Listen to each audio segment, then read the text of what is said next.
Welcome back. You're watching IndianOpen right here on Bloomberg Quint Live. Asia as a pocket is looking slightly weak this morning, Neeraj, and so is the SGX Nifty. Flattish, coming from yesterday's session where it was single-handedly uplifted by the IT names like Infosys and TCS that managed to prop the index, despite heavyweights like the entire banking pocket looking weak. Bank Nifty was down 1/3%. And it's almost looking like it's a range-bound move on the Nifty over the last few days, where you've got this 50-60 point range. It trades within that particular 50-point range, and it's not going anywhere. Yeah, it's not going anywhere. Volatility is down, not just in India, across the world. India VIX at 12 odd levels tells you a story, doesn't it? But yeah, you are right, Devina, and I don't know what you make of what could happen over the next few days, because the next 2 or 3 sessions don't have any large Nifty names. Yeah, the key Nifty results come out post-market hours on Friday with Reliance and HDFC Bank. So until then, we'll have these small companies coming out with the results. But otherwise, the larger triggers are probably left to the global markets or the mid-cap space, wherein maybe the financials will be center stage. But otherwise, it looks to be a market devoid of some key cues right now. Yeah, though yesterday even the mid-caps and the small-caps saw a little bit of a drudging. Yes. The broader market space advance decline ratio was not favorable at all. That's a mid-cap 100, which is down almost 1%. But today is a new day. Let's see how we open up a shop this morning. But before that, important to get an idea of what the setup is in the derivative space. Agam Vakil is joining in for that. Agam, good morning. Hi, Devina. Well, as far as the indices are concerned, and we can have the futures up on your screen, we're actually looking at, subdued cues coming in. So if we could actually have futures up there you have, we are seeing unwinding of around 2%. In the Nifty banking futures too, there is a little more unwinding. So Nifty banking futures should also come up on your screen. And there you have it. Yes, about 3.3% decline there. In terms of your India VIX, that really hasn't moved too much, still at the mark of around 12. And also when it comes to your options, we're seeing a little more writing around the 11,300 put, which actually now takes over from the 11,500 put as the one with the maximum open interest. That should also come up for you in the screen. And that's your OI distribution. So that's the lower end of the range. Your Nifty put call ratio, at around 1.2, fairly neutral, not much has changed there. We still have those 4 stocks which are in the F&O band: Dewan Housing Finance, IDBI Bank, Reliance Infra, as well as Reliance Capital. And in terms of other stocks that we're watching out for, we have RBL Bank, Tata LC, Tata Colgate Palmolive. All of them have seen substantial shorts. Of course, Bank of India, one of the others which have contributed to declines in the PSU banking index. And on the gaining end, in terms of open interest, of course, declines, we've seen Dewan Housing Finance, Canara Bank, and Apollo Hospitals all standing out. Watching out for Mindtree, it'll be announcing its earnings tomorrow, so that could also potentially be a mover in trade today. Well, thanks for that, Agam. Thanks so much for putting that into perspective. It's interesting as to what could happen to Dewan. Now, I'm not trying to draw a parallel out here, but we know what happened to Jet yeah. when it came out of the F&O markets. And I don't think it's probably seen a single day of gains post that. Yeah, it hasn't, right? So that stock has only gone down because then the hands which had the stock realized that the equity value could be next to negligible. And the last few days, Jet has corrected. Now, I repeat, we're not trying to draw a parallel out here, but because of the numbers that have come out, unaudited, unreviewed numbers which have come out from Dewan Housing, a lot of people are questioning the equity value. Yeah. And if it goes out of the F&O markets, then you got to ask yourself as to what do the equity holders do in such a scenario. And 48.5, I have not heard from a single market participant, Devina, a convincing answer about why anybody should hold a Dewan Housing Finance currently. That's that big question, and frankly, I don't have an answer to it, but I don't think anybody has. I don't know if you've spoken to anybody, if you've done some math out here. It's very difficult to assign that equity value to Dewan Housing. Yeah, that's one stock that could really see a bleed over the next few days of trade. But the other stock actually that I wanted to talk about was also Federal Bank. We've been, today's numbers, expected results, but just the fact that in yesterday's session, the stock actually, hit lows of about 103. From there, the stock pulled back all the way to 106.7 to shut at the highest point of the day. And this was on the back of about 7.3 million shares that have been traded. So, probably it's not about gauging what the results could be like, but this is a very in technical indicator terms, it's formed a hammer pattern, and this is a very strong indicator to suggest this could be a reversal, because Federal Bank over the last few days, aside from yesterday, had actually been coming off gradually. So this could probably suggest a reversal of that. So that is something that we could probably gauge from our technical experts once they join us as well. Sure. Okay, so we'll watch out for some of these names. And by the way, a lot of other names to watch out for in terms of stocks which are in news or otherwise. And let me go across to our research huddle to try and figure out what is it that Sumit and Yatin believe all of us should keep in mind when the markets open for trade this morning. There are a bunch of very important brokerage notes that have come out as well, which we will talk about. But there are some key stocks in news to some results that one should monitor. Sumit, Yatin, good morning. Sumit, let's start off with you. Well, in stocks in news, firstly, I'll keep an eye out for Tata Metaliks. Now, the company came out with its Q1 numbers and they reported a weak set of numbers. Now, if you see the company's revenue, they were higher by nearly 7% to close to 500 crore rupees, but the company's EBITDA was down by nearly 32%, while margins came in lower at 9%. Net profit also slipped down by nearly 36% to close to 20 crore rupees. Now, it was a weak quarter because of higher raw material costs and higher other expenses in the first quarter of financial year 2020. Second on the list is Brijesh Enterprises. Now, the board has approved bonus issue in the ratio of 1:2. That is one bonus share for every 2 shares held in the company. So that stock will be in focus. Along with that, the board has also approved the issuance of convertible warrants to promoter group worth around 115 crore rupees. Now, the company will be issuing these warrants at around 269 rupees per warrant price, and the per share price is close to 264. Not much at a premium that they will be giving these warrants to the promoters. Third on the list is Ashok Leyland, and the company has announced for the second time that the plant in Uttarakhand, that is the Pantnagar plant, will remain closed from 16th July to 24th July due to weak demand and outlook for the industry. Now, remember, this is the second time that the company has announced such closure of this plant. Also, Tata Motors will remain in focus as the Prime Minister of UK, Theresa May, has announced that the JLR will get nearly £500 million of loan guarantee from UK Export to support development for electric cars. Also, Dishman Carbogen will remain in focus because GSK Pharma has announced a positive data in phase 3 study of ovarian cancer drug called Jejula. And now remember, Dishman Carbogen makes the key API which is used in making this drug. So that stock will also remain in focus. Lastly, DHFL. Now, exchanges have announced that no F&O contracts will be made available for this counter starting September 27th, and all the existing F&O contracts will expire on September 26th. Now, exchanges have stated that the reason for this move is the significant doubt has been raised on the ability of the company to continue as a going concern, and that's the reason they won't be making available any F&O contracts starting to September 27th. So this stock will also remain in focus today. Well, interesting names, some of them to watch out for. Thanks a lot for that. And if trade deficit numbers were an indication of a slowdown, brokerages certainly believe that it will show in some of the company's performances in the quarter. Yeah, and Neeraj, a lot of them, especially to do with autos, are revising their estimates. As far as IIFL is concerned today, they have cut the two-wheeler segment growth estimates from a earlier 4% to a negative 4%. So clearly, from a growth, they are expecting some negative coming in as far as the auto volumes are concerned for FY20. At this point in time, IIFL does believe that the double-digit decline in Q2 also will add to the woes as far as the entire two-wheelers pack is concerned. Of course, in second half, they do expect some volume growth on the back of the BS6 transition for the two-wheeler space. However, if you add up all 4 quarters, first half and second half, growth numbers, that would probably be showing a decline of 4% according to IIFL estimates. Now, IIFL also does believe that at this point in time, even if there is pre-buying in BS6, the kind of volumes and the kind of inventory the dealerships are sitting on, probably the retail sales would be stronger. But if you look at the wholesale for two-wheeler companies, that would remain muted. And that is the key takeaway as far as the entire report is concerned. They also do believe that the outperformance for Bajaj as well as Dvs Motors is behind us and will moderate moving forward. And they have cut the target price of all major two-wheeler companies from Bajaj Auto, wherein they have cut the target price by nearly 125 rupees to a level of 3,075.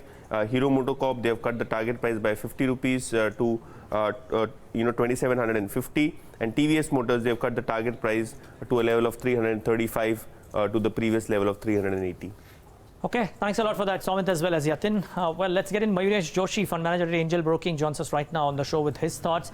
Mayuresh, lots of stocks in news, but since we were discussing one of your peer group's note on two-wheelers, doesn't come as a surprise. We've spoken about autos ad nauseum. I want to pick up one stock from there and start off with that. Dvs Motors. I remember when they came out with the October, November, December quarter results, a lot of people believed that this is a game-changing quarter and this will propel TVS into a newer orbit. They come out with an ethanol-powered bike. It's an innovation of sorts. So doing the right things maybe, but somehow the stock is just not catching the fancy of investors. What's your verdict here? Morning, Neeraj. So for the space as a whole, I think I've made my views very clear over the past few weeks and months that you should probably wait it out because I think the contraction in demand that you're probably expected to see, that can very well continue over the next few months.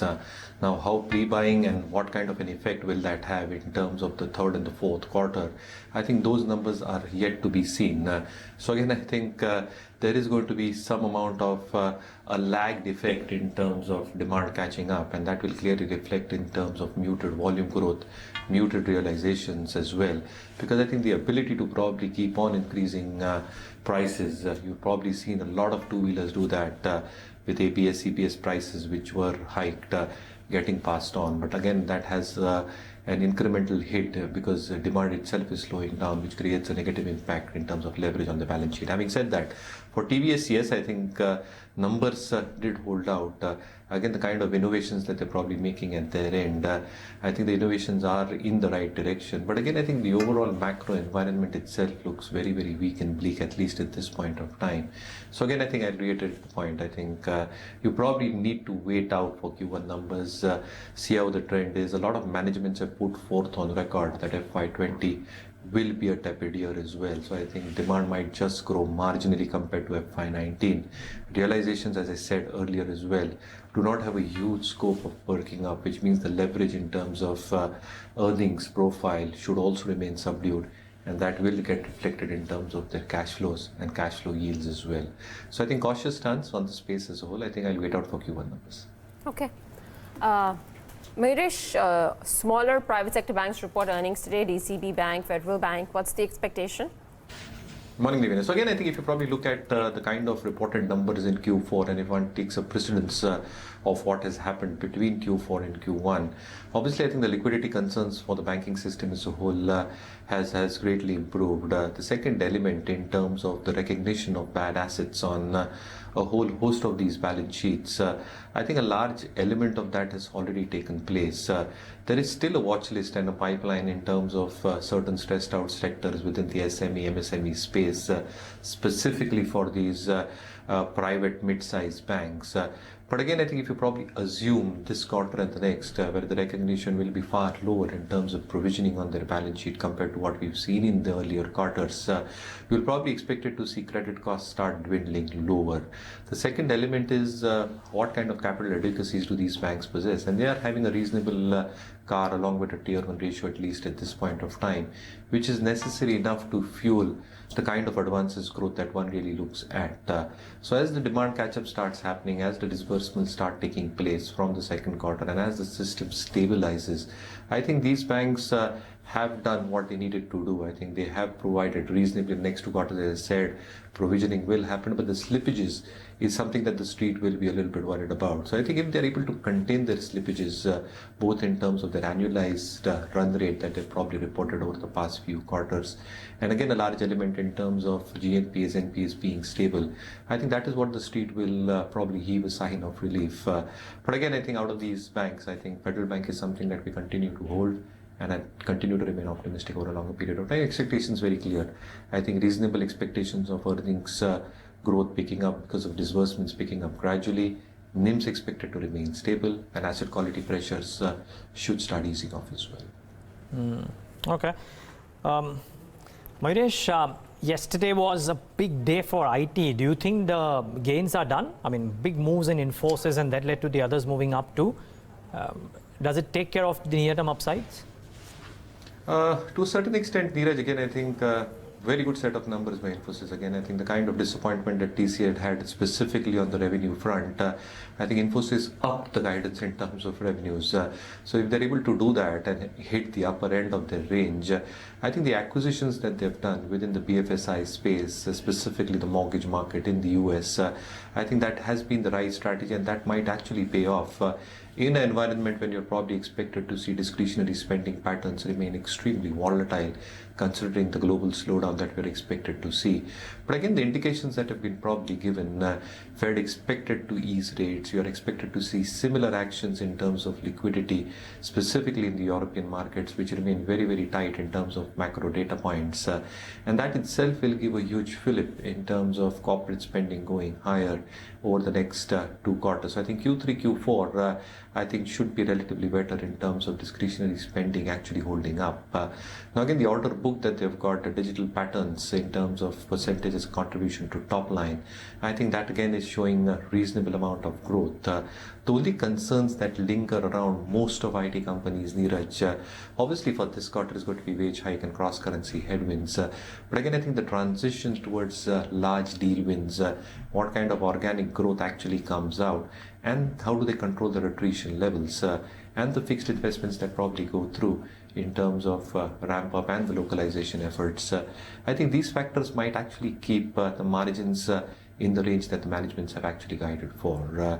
So yes, good set of numbers by Infosys, but I think top tier names will continue to do well in my opinion, because mid tier names, I think from a valuation perspective, are close or very close to top tier names. So I think comfortable with the top tier names. We've got an equal weight weighting. Infosys is something we continue to hold in our funds. Okay.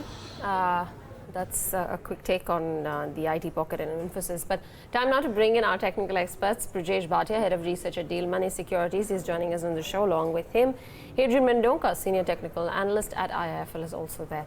Hadrien, let's start off with you first. On the index, this tight, narrow-bound move that we've been seeing over the last few days, what do you make of it, and how does one trade it then?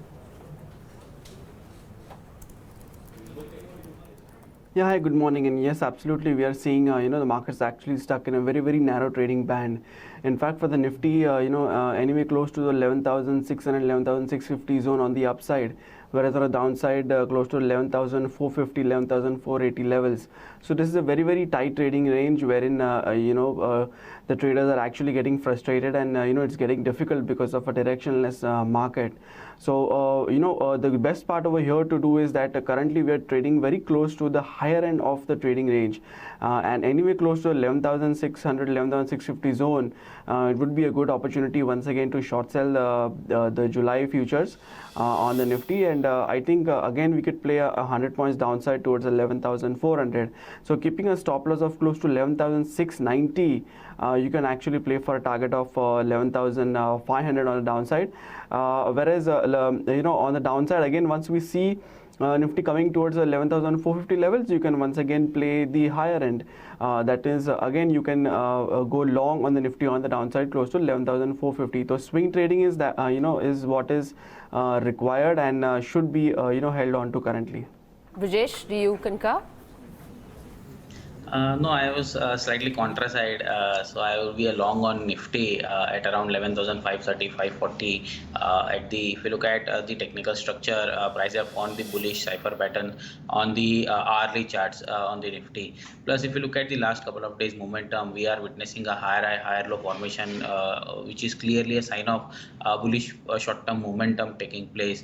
When if you look at the yesterday's momentum, we were lacking in this slightly on the negative side for the quite of the day between noon. So index was trading at around 530, 540 for quite some time, but in the end we have seen a good upsurge taking momentum towards 580, 590. So I think again 540, 550, 530 would be a good long range in the markets. One can keep a stop loss of 11,475, which was the swing recent low, and I think upside I'm expecting around 11,640, 650 on the upside. So one can look to book profits over there, which is nearly 50 to 61.8% of the recent fall.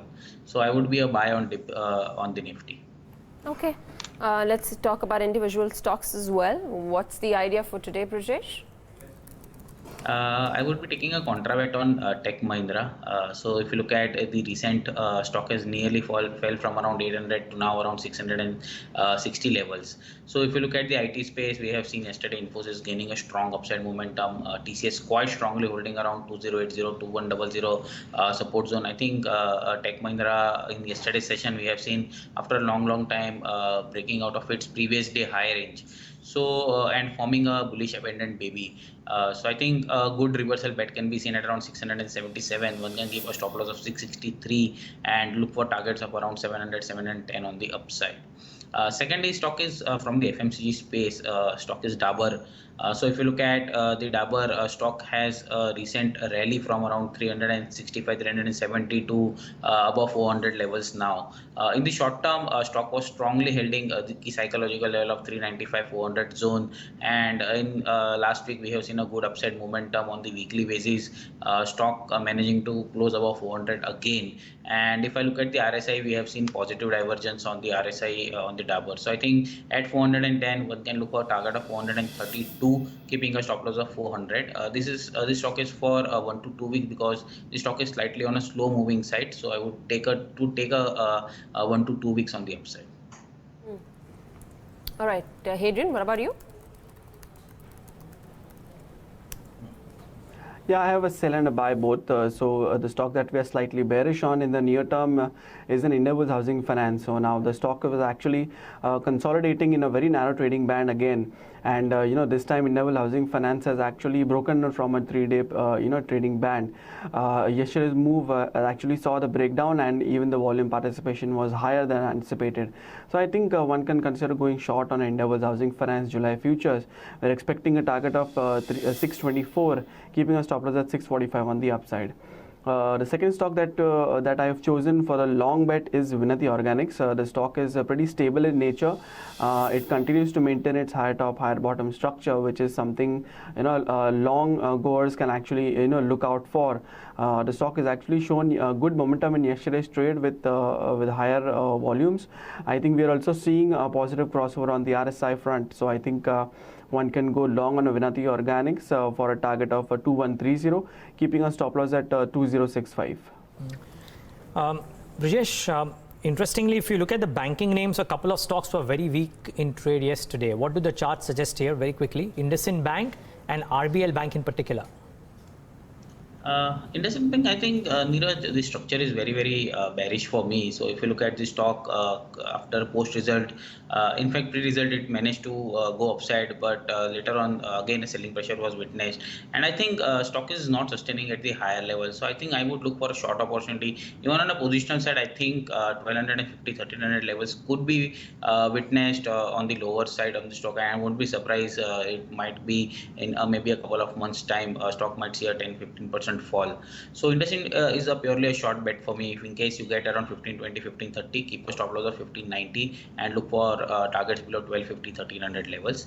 Coming on to the RBL Bank, I think this stock is, I would slightly avoid as of now because it's not showing a major sign of bullish momentum on the upside. Or if you look at the around lower level, when its stock comes to around 570, 580, it shows a good upward momentum of around 620, 625. So it's quietly trading in a range. I would slightly wait a break below 550 or a break above 650 to take a bet on it.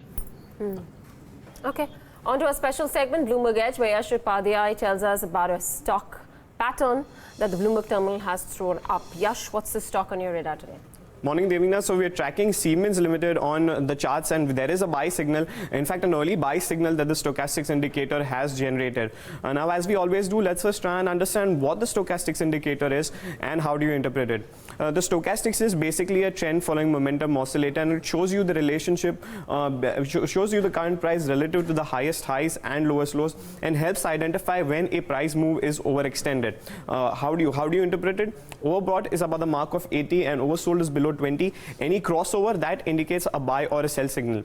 Coming back to the price chart and the indicator, why I say that there's an early buy signal, because the crossover that I was mentioning, that has happened below the mark of 30, so below the mark of 20, which is the green line, which is below the oversold level. As you could see, the blue line that has crossed above the white line, which is the fast stochastics line, that has given a positive crossover, and that has happened below the mark of 20, which is an early buy signal. Now, if you take a look at the price chart as well, every time that this has managed to happen, and there have been more instances, we've highlighted a couple of them on the chart, the stock on an average over the next 1 month or more than that has given a gain of close to, on an average between 10 to 15%. The move was even higher in the month of May this time around, when it gained almost 25%. But do keep in mind, on the daily time frame, the stock has crossed below the 50-day moving average, so that is something to keep in mind as well. That chart should come up on your screen. The 50-day moving average, that has been somewhere an area of accumulation, and there has been a negative crossover. The stock closed yesterday below that mark. Historically, there tends to be whipsaws whenever the crossover tends to happen, because a lot of the algos, they get triggered, as a result of which there could be some amount of selling. This is what I was referring to, the purple line over here, which is the 50-day moving average. It could be, slightly weaker in today's day of trade as well. So probably a buy on dips kind of a strategy that one could apply when it comes to Siemens. Yeah. So, but yes, just to verify, I heard you mention that every time it has followed the earlier stochastic pattern, it has given positive returns. So the track record out there on the stochastics for Siemens is nearly 100%? Yeah, so 3 out of the last 4 times, okay. with the 4th time, in fact, not even being a loss, it was a no loss, no profit trade. 3 out of those 4 times, the stochastics has given an early buy signal. On an average over the next 1 month period, the stock has managed to gain almost 12.5%. That's interesting. Thanks a lot for that. And I'm going to refer to Hadrien about this before we get back to Mayuresh, simply because there are a couple of things at play here.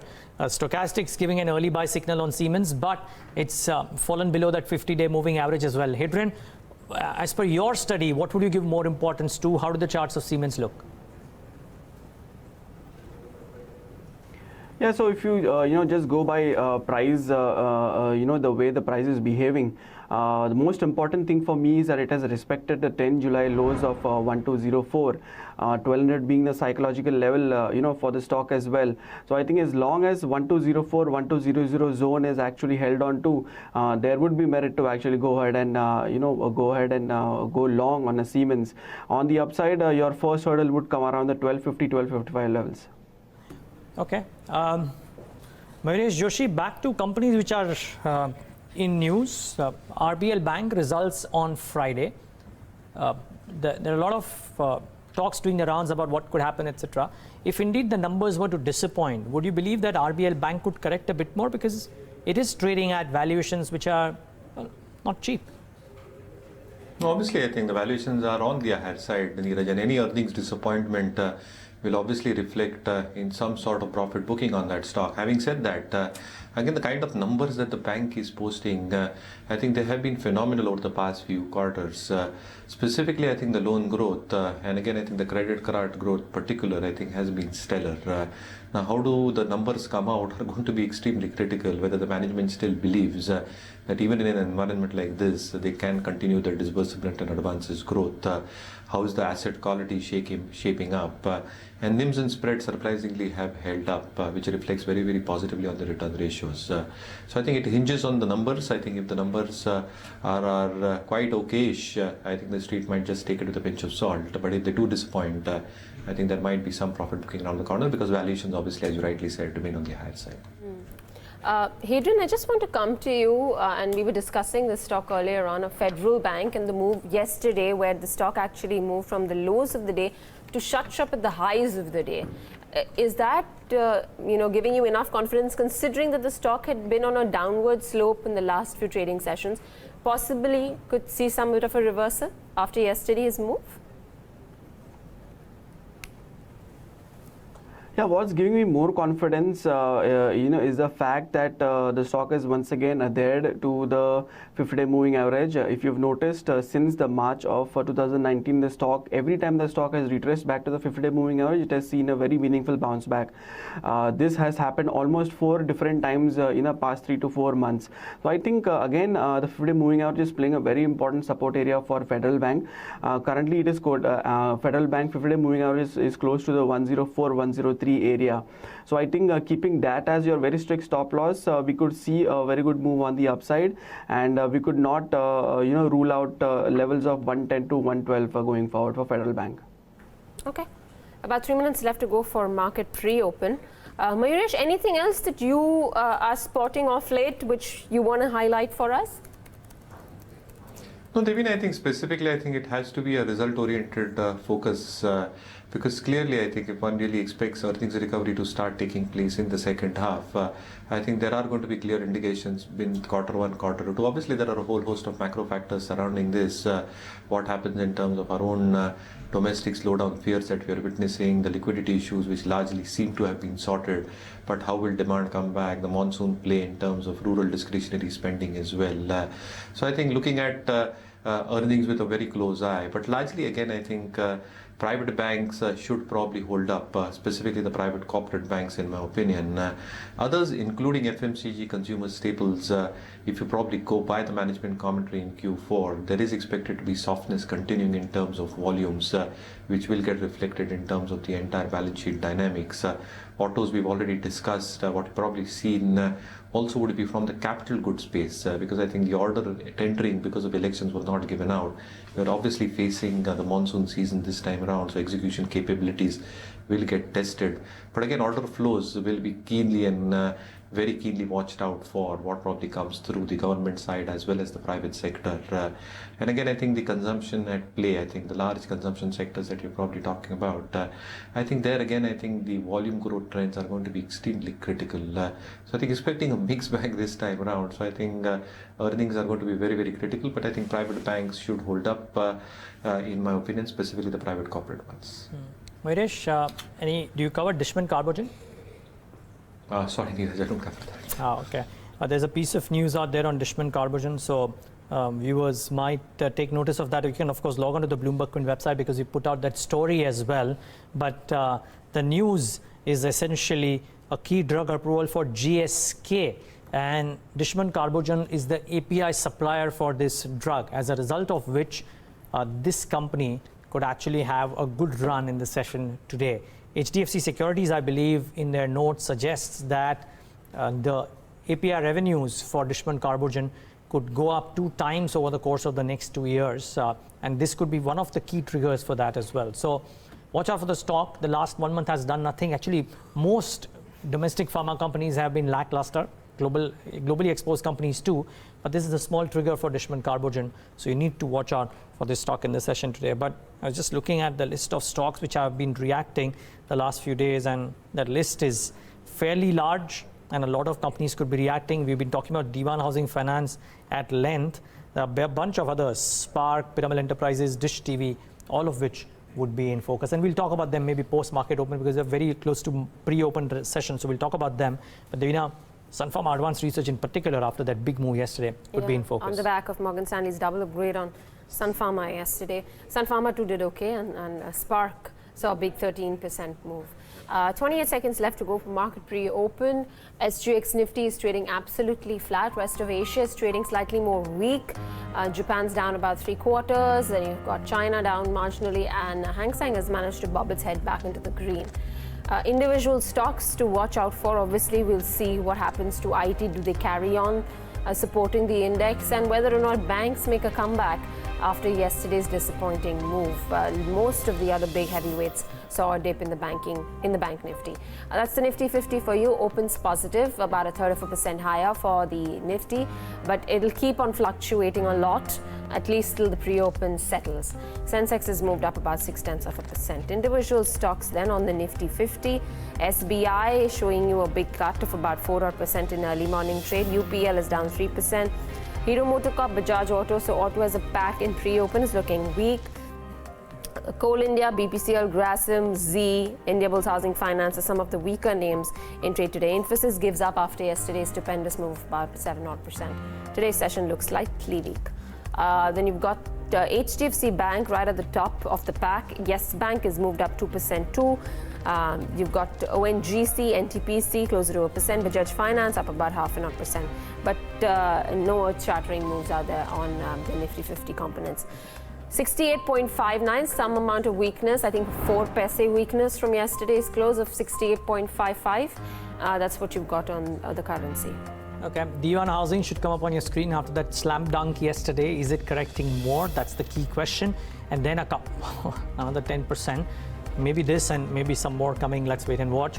The other bit, by the way, the rules have changed a little bit. A lot of times the circuits open after a gap of a few hours. So keep that at the back of your mind. For now, the pre-open session suggests a 10% downtake. Watch out for IndusInd Bank and RBL, two banking stocks which looked fairly weak yesterday. IndusInd for now looking like starting off with the green. Let's wait and watch. RBL flattish. Last but not the least, Piramal Enterprises big move in trade yesterday on the upside. They're very close to a deal apparently. Let's wait and watch if indeed it does come about, and if it comes about, what could happen to the stock. So that's the other thing that you need to monitor. And then of course a clutch of other small sized companies which came out with results. So all of those would be in focus in the session today. You have Tata Metallics which came out with numbers which were, well, not the most good looking, 3.5% lower. We'll also watch out for the results reaction on automotive stampings. It's a small cap, slightly liquid name, but maybe reacting because of the numbers that have come out. We'll get to these in a bit. The bond yields may have started, so just quickly show what the yields are up to as well. I doubt that there'll be a dramatic change, but 6.40, so continue to strengthen. We are in a falling yield environment. India is probably at the higher end of the global benchmarks right now. Let's wait and watch if this were to correct further. But get back to our experts on the opening ticks. What would you do, Brijesh, with the Sun twins, Sun Pharma and Sun Pharma Advanced Research? I think I would look for a good momentum on Sun Pharma because considering the stock has managed to hold 420, 450 quite strongly, and regarding the risk reward wise, I think Sun Pharma is best bet considering the stop loss is slightly narrow. One can give a stop loss of 412 and look for the target of around 445 because if you look at since 2019, November 2018, in fact, stock has not managed to cross around 200 days of average, and it is currently placed at around 455. So I think it might rally towards 440, 445, and Sun Pharma would be the good long bet for me. Okay. What about some of what HEG and graphite, which have been continuously seeing the investor wrath in terms of the selling pressure that they've seen? What would you do now? And Mayuresh, from a business standpoint, I mean, pain points are pretty evident. Would you suggest somebody who's already holding into any of these names to exit? No, so I think that's an individual call. But again, I think if you look at the dynamics, there have been expectations on how the utilization levels for graphite electrode makers will play out.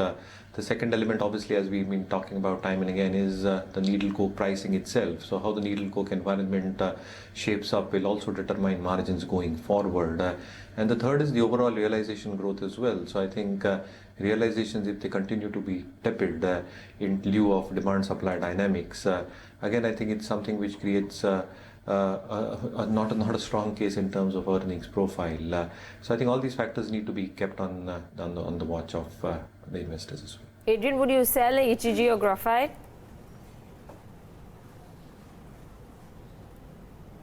Actually, both the stocks are in a lower top, lower bottom structure, and you really don't want to be stocks that are in this kind of a structure. So it would be a definite avoid from my end.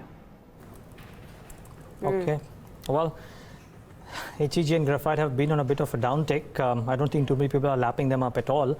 The question mark only is can the business dynamics change for them a little bit? As the pre-open rates settle down and the first 5 minutes, looks like private banks might start off okay. Remember, we were talking about this possibility of there being select longs in one or two private banks. So for now, HDFC Bank, Yes Bank, IndusInd Bank all look like they might start off slightly higher, but this may change, of course, because there's still a couple of minutes of pre-open rates left. Federal Bank looks like starting off marginally higher. The question is, can they do more, or will they settle down and start going down the way they did yesterday? That's the only question that remains unanswered at this point of time. Jet Airways looks like starting off 5% lower as well, so that's the other one. You know, Ashok Leyland, they've announced the closure of the Pantnagar plant for about 8 days owing to lower demand. Now, not surprising because a lot of auto companies have done that, but it could have an impact on Ashok Leyland in the session today. And I think that's one thing that the market doesn't want to hear, which is weak demand looking so wobbly that the company has to keep a shutdown of a plant which they otherwise wouldn't have wanted to. And that will only mean that the volumes for each of these months, whenever the shutdown is there, would only be weak. So the top line growth will necessarily be weaker than what otherwise could have been. Yeah, and the stock's at 83. The other one is obviously those two-wheelers, and IIFL putting out that note on two-wheelers. Not looking like a very rosy picture for them going forward either. So Bajaj Auto, I think pre-open was slightly low. I don't know whether it picked up there. Hero MotoCorp is also down about 1.2 odd percent. What would you do with some of these two-wheelers, Hadrien?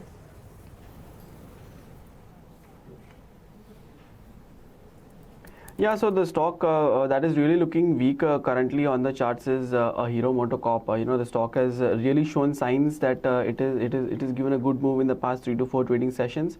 But if you see, the stock is still below its structural breakdown that was around the 2640, 2650 level. I think you know, until unless we see a break above the 2650 levels, I think the stance would continue to remain a sell on you know, a rallies kind of a thing. Currently the move is definitely visible, but I think you know, this can turn into a deceiving kind of a move. So I think you know, remaining slightly cautious would be you know, advisable.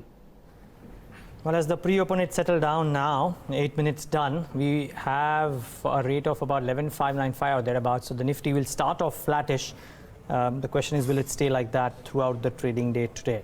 Mayuresh, that is anybody's guess, but let's not try and do that. Let's try and figure out what is it that you would be going out and buying at the current point of time. Investment from a 12-month perspective, non-Nifty. So I think it's largely, as I said, mid-cap cement, mid-cap infra, where I think the focus should largely be. I think the expectations, Neeraj, here largely are that this quarter and the next, I think cement companies obviously are going to reduce their prices because monsoons and execution thereof becomes very, very weak. But when you probably look at the trends and the expectations of infrastructure spending, the announcement that the government has done, also on the rural and affordable housing, I think there can be a huge fillip in terms of the leverage that cement companies can enjoy, both in terms of utilization levels going up, as well as the EBITDA per ton actually inching higher as demand starts coming back, both from the government side and the private side as well. So I think second half is where I clearly and strongly believe that cement companies should start reporting better and stronger numbers. So companies with a good spread, a good geographical, I think, diversification, as well as the expectations in terms of good clinker and grinding capacities coming on stream, because I think the entire demand supply dynamics are favoring the players at this point of time, with almost 50-56 MT expected to get added, but demand expected to catch up even further. On the infra side, as the government has announced, I think it's a little bit patchy in terms of how the entire spend will happen. But I think road developers selectively, in my opinion, can do very, very well over the next 2 to 3 years. Okay. Coming back to you, Mayuresh, but need to address an important piece of news. Magma Fincorp CEO Kaushik Banerjee has decided to pass on the baton at Magma asset-backed finance business, and taking on the reins is the company's vice chairman and MD Sanjay Chamria. Joining us right now to talk about you know, what's going to happen to the business going forward and what is his game plan is Mr. Chamria himself. Mr. Chamria, thanks very much for taking out the time. Obviously, Mr. Banerjee has been instrumental in the asset finance segment, which comprises of over 65% of the total AUMs. What is it that you are going to bring to the table in terms of whether or not this momentum can be carried forward, because that is the key question that is in the minds of most of the investors watching the company grow? Yeah, thank you, and getting me on the call with you. So this business we have been doing is over almost about 25 years now, and it had scaled up to a level of about 12,000 crore AUM, and today also we are at about 13,000 crore AUM. Kaushik came on board about 2.5 years ago in November 2016 as the president and the CEO for this business with a view to take it to the next level. And one of the clear priorities that he outlined in the beginning was to set the asset quality right, and which was so important given the current volatility. And I'm very happy to share that he's been able to and instrumental in improving the asset quality to be among the best in the asset finance business today. So it's a very strong foundation led. Similarly, in terms of building up the team, so today we have the Chief Credit Officer, the National Business Head, the National Product Head, the Chief Strategy Officer, and the Finance Controller. And all these 5 senior guys are exclusively for the asset finance business. Okay. Now, Kaushik had to step down from his full-time executive role for his personal considerations given his health and his family situation. And the fact that we shifted the headquarters to Mumbai and his family is in Calcutta, so it was becoming difficult for him given his health and his inability to travel extensively in the tier towns, and therefore he requested me to be relieved. So what we have done is, effective this month, which is 1st of July, Kaushik is no longer the president of the ABF business, but he stays on as an advisor for the ABF business for the rest of the year. That is till 31st March 2020. And I will continue to guide and supervise the team because now in our other businesses, which are housing, SME and the insurance, they are pretty well settled and we have CEOs taking care of those businesses. So I will be able to guide the team of 5-6 senior guys in the ABF business, and Kaushik being available as an advisor to provide support where needed by us. Okay. Mr. Chamria, one last question. There are some concerns which suggest that Mr. Kaushik stepping down from the executive role may impact business and recovery momentum at Magma. Is that the case, or that you feel is well taken care of? See, if you look at the lending business, there are 4 elements that one need to deal with. One is the first and the paramount is the asset quality. And that I can say the culture change which has happened over the last 2.5 years, wherein the branch grading has been done for each of the products, and therefore today there are trigger mechanisms, and if a particular branch is not able to maintain the quality, the focus shifts on collections and not on business. And that is the reason that we have had a very cautious low rate of growth over the last 2.5 years, resulting in this culture shift. This is paramount and that continues. The second one is, of course, the OPEX management. And this is an area which this year we said that we want to focus on with the growth in the business returning. However, with the current slowdown in the automobile sales, it seems that it is still few quarters away. The third is the NIMs. So there again, what has happened over the last 2.5 years, the higher weightage on the used assets and the lower weightage on the tractor to improve the asset quality and the product mix. Today, we have almost about 65% of our business coming in from the high-yielding asset, with the asset quality being among the best in the business. So 65% of our total ABF business, which is used assets and tractors, generate almost about 17.5 to 18% yield, whereas the new assets generate about 14 to 14.5%. So we are in a good zone in terms of NIMs, and again, we are among the top tier companies in the industry, maintaining overall NIMs in the asset finance business at about 8% or so. So I think with all of these things being taken care, I think I don't see a risk internally within the company to any of these 4 fundamentals getting disturbed. Today, what we need to worry about is more about the external environment where the liquidity is tough to come by, the cost of funds going up because of the risk aversion among the banks and the lack of banks and mutual funds to lend to the sector, and the slowdown in the automobile sales. But these are the factors which should apply to all the players in the industry, be and it not a just bank Magma. or NBFC. Sure. Yeah, point well taken. Okay, all the best, Mr. Chamria, to cope up with this change. Thanks much for giving those clarifications. Thank you. Bye-bye. That's Sanjay Chamria of Magma Fincorp.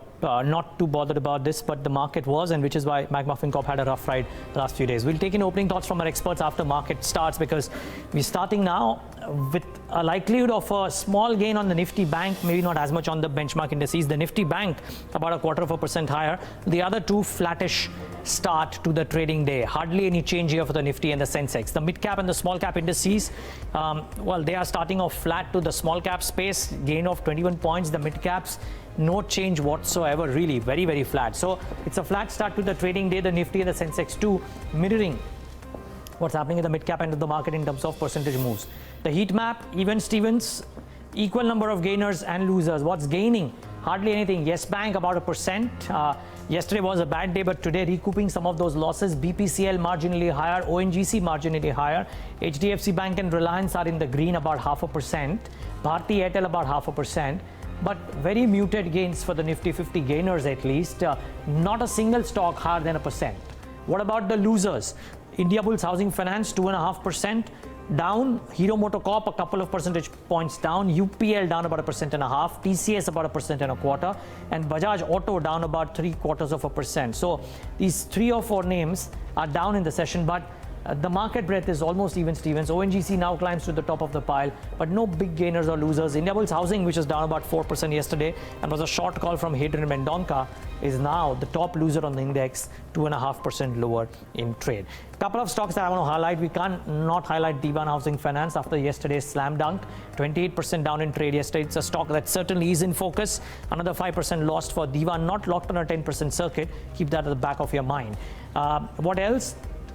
A bunch of companies which are in focus for different reasons, of course. These were the top movers on Monday on the upside, but Sun Pharma Advanced Research 2% lower, Piramal about 1.5% lower, and Dish TV, which gained about 6% yesterday, up another % in the session today. So this one is having a decent enough outing. Devina, what are you spotting? Some smaller numbers. Tata Metallics, for one, reported a profit fall of 35.5%. EBITDA was also down about 0.33%. Stocks down about 4.5%. And automotive stampings and assemblies Q1 results, net loss widened to about 9.5 crores, smaller name, but the stocks opened lower by about 4%. Some gains coming into a McLeod Russell up 5%. You've got Greaves Cotton 2.5% higher. Hathway Cable, after seeing that dip in yesterday's session, sees some bit of a bounce back. Himmat Singh Seed at 165. Jubilant Life at 470 is up 1.5%. Minda Copter as well 1.7% higher. Then you've got the likes of an Intellect Design 1%. NMDC moves up in the session. You've got AB Fashion. Sri Lanka, which is up as well, 1% higher on that one.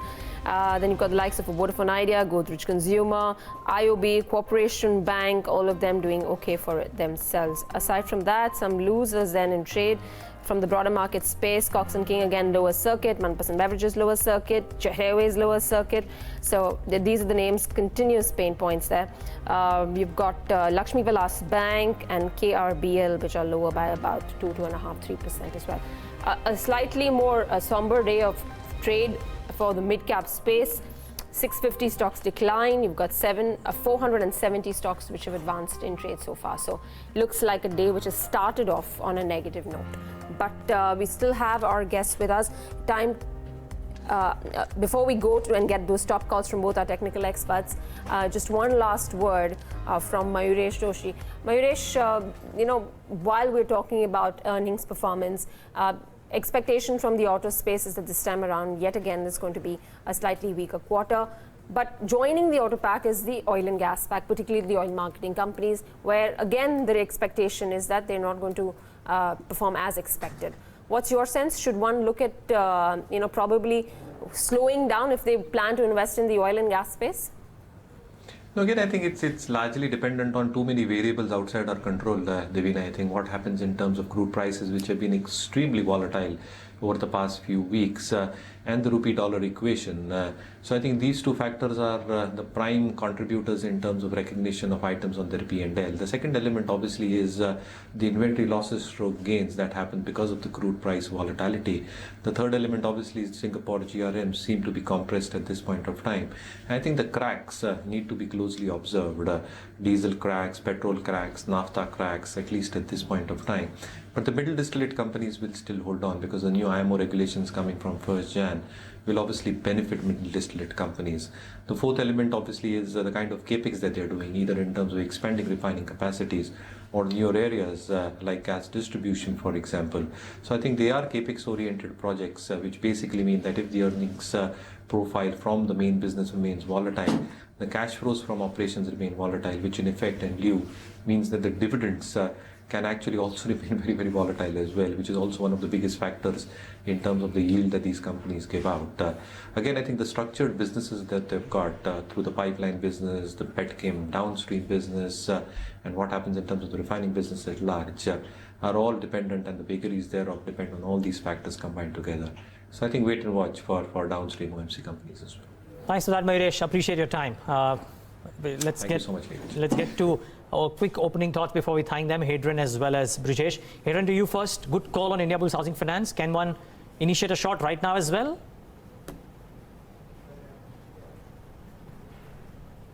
I think one should not short right now. The stock is down already 2.5–3%. I think wait for a decent kind of rally on the upside, and then you can might as well consider going short, but not at these levels. So wait for an intraday upswing wherein you can use rallies to short sell. As far as the opening is concerned, Nifty is actually opened on a very, very flat note, and as I earlier mentioned, any move beyond the 11,606.40 zone, I think one can consider initiating short positions on the Nifty, keeping a stop loss at 11,690. We could expect targets of 11,500 on the upside. So nothing changes on that front from me. Okay, Brijesh, what about you? I think I would slightly wait for a dip or maybe a good momentum, because for last couple of days we are witnessing same range. So I think you let it test the lower band around 550, 540 zone, then take a bet on Nifty. Rather than I would wait, avoid index and look for a stock specific action for a purely momentum based. So if you look at the torrent power after a strong breakout, it has been slightly on the downside today, 307. If in case it dips to around 304, 303, take a long bet around with a stop loss of 295. I think 330 can be on cards soon. All right. Gentlemen, thanks very much for joining us. Really appreciate you both taking out the time. Hadrien as well as Brijesh. Thanks, Devina. And getting more technical then, Gautam Shah, Associate Director and Technical Analyst at JM Financial Services, is also joining us on the show right now. Gautam, thanks very much for taking out the time. Extremely, the index right now is lacking that interest. Just a 50-point range, even from a trader's perspective, it's not really dueling out much. What would you do? Does it look like the calm before the storm? Yes, it does look like, Devina. I think the market setup has been on the weaker side for many weeks now. In fact, prior to the budget, you had some indications on the charts that a distribution phase was going on. Post the election verdict event, the market was in a pretty much in a 400, 500 point kind of a range. And that broke on the downside, once the Nifty got below the level of 11,650. So I would like to believe that this market is setting up for the next leg on the downside. What has happened in the last 4 or 5 sessions is a typical bearish continuation pattern on the charts. And once the Nifty closes below 11,530, we are likely to see a 3 to 5% dip on the, over the next a few weeks. So nothing to say that the market is bottoming out. There are a lot of cracks that are developing in many of the popular sectors. The market is finding resistance during every rally. And the fact that the Nifty has lost leadership from many of its top names, and the fact that the top 5 or 7 names have been challenged in the last couple of weeks, that has pretty much broken the shackles and have made people quite uncomfortable. So clearly, I think this is a corrective phase that is going to continue for many weeks. And at any point of time, the Nifty gets closer to 11,650, 11,700. I think it should be used as a selling opportunity, because the upside potential from here is just about 100, 150 points, whereas the downside potential is at least 500 points, if not more. Okay, so precisely that point. Now, with the leaders of the pack now starting to lag a little bit, profit taking probably on some of those names which have seen incessant money flowing in at times when there were no other options to invest. What happens now? Does one look at starting to view them with a bias, negative bias, a bigger negative bias, or you still would hold on to some of these names? I'm talking about the likes of an HDFC Bank, Reliance Industries, HDFC Limited. No, I think a lot of these large heavyweight stocks are going to come off quite a bit. I think in the last 1 week, we've had a correction of about 5-7%. But let's not forget, some of these stocks have been in tearaway mode for many weeks and many months, and therefore the potential to correct is quite large. Even if you do a simple 38% retracement of the rise, many of these stocks can easily fall under 5 to 10%. And I think that's probably the reason I feel that the Nifty is going to remain under pressure. And you don't have too much support coming in from global factors, because even the US and the European markets are looking extremely stretched at this point of time, with the risk of coming off quite a bit. Another interesting aspect of the market right now is the fact that the Nifty has come off 500 points from the recent highs, and the India VIX is at a 10-month low, trading around the level of 12.5. Now, this typically does not happen. It tells you that the fear is not in the system as yet. Anyway, the mid caps and the small caps have been, smashed, to maximum extent. So there, the downside potential is very limited. But just going by the VIX and the way the global equities are placed, I think Indian markets will continue to be impacted. And as I said earlier, once the level of 11,530 is broken, I think it will open up 3 to 5%. And most of the large cap names, whether in the banking space, IT space, FMCG space, I think all of them are likely to be impacted quite a bit, because many of these stocks and sectors have gone through multiple weeks of distribution before the breakdown actually took place last week. Gautam, good morning. Neeraj here. I remember our conversation or the presentation that you made at the BQH event in Bangalore. At that point of time, I believe the levels that were touted to be a bit of a support were those in the range of 11,400 to 500. Are you of the firm belief that there is a higher probability that that support will get broken now?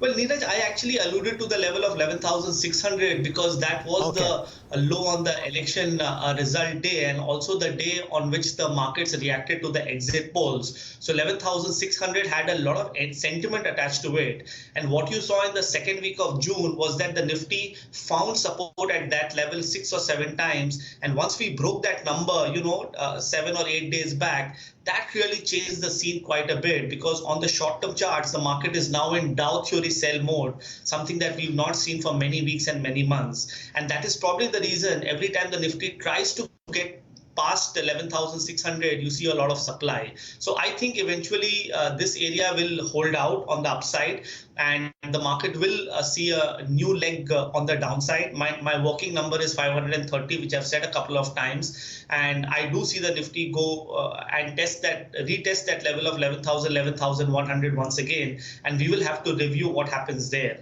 So clearly the setup does not look great. There are too many cracks in the system, and the best performing sectors of the market, which I mentioned earlier, IT, FMCG, and banks, I think all three of them are looking negative. So the market actually has a lot of leadership on the downside, whereas just a handful of 3 or 4 names are allowing it to actually go up. Okay, so I would guess that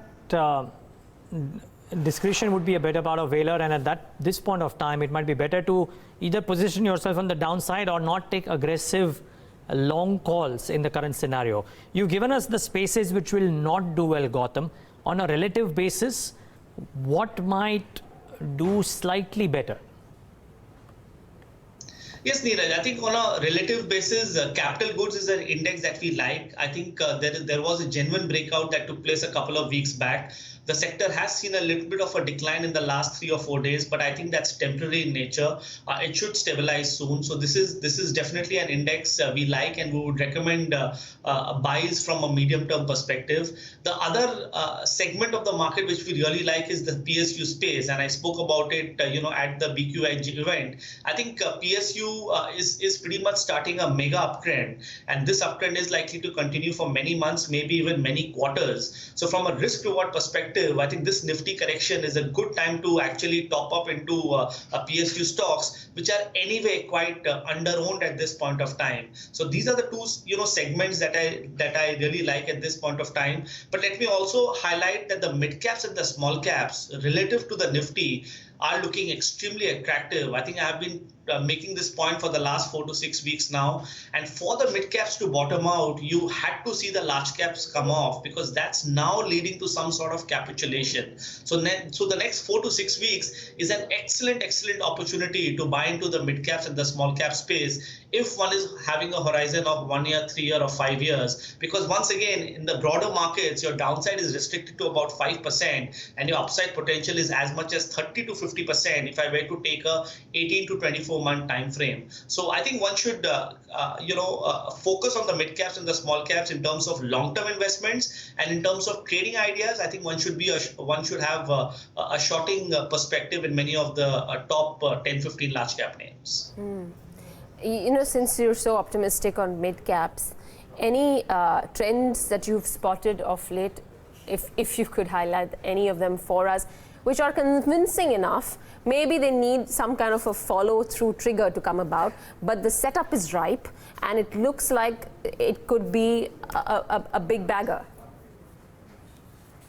Well, I wish I could give you names, but compliance does not allow me. But the point that we keep making in our reports and to our clients is that all those stocks which have exhibited relative strength in the last 4 to 6 weeks, which means Nifty has fallen, mid-cap index has fallen, but they have turned sideways. I think they are the best candidates to look into for the next 3 to 6 months. I think this is the way we are doing our analysis right now. And there are many themes in the market which have just stopped falling. If you look at the fertilizer space, many stocks are looking very interesting. Mid-cap cement looks interesting.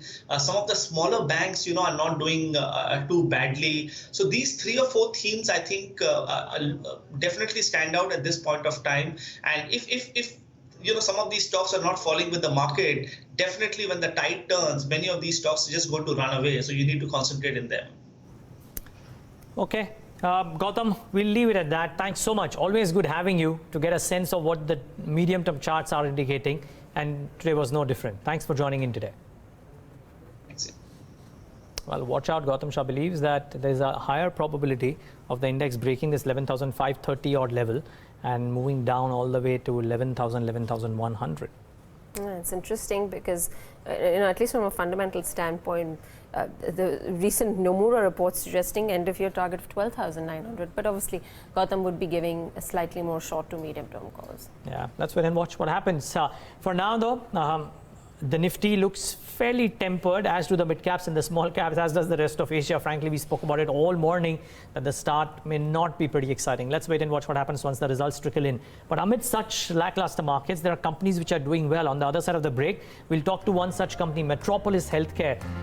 The stock's hitting new highs. We talk about the growth strategy with the promoter, Ameera, Shah, and then decode India's trade deficit numbers and other macro indicators with Chief Economist at CRISIL, D.K. Joshi.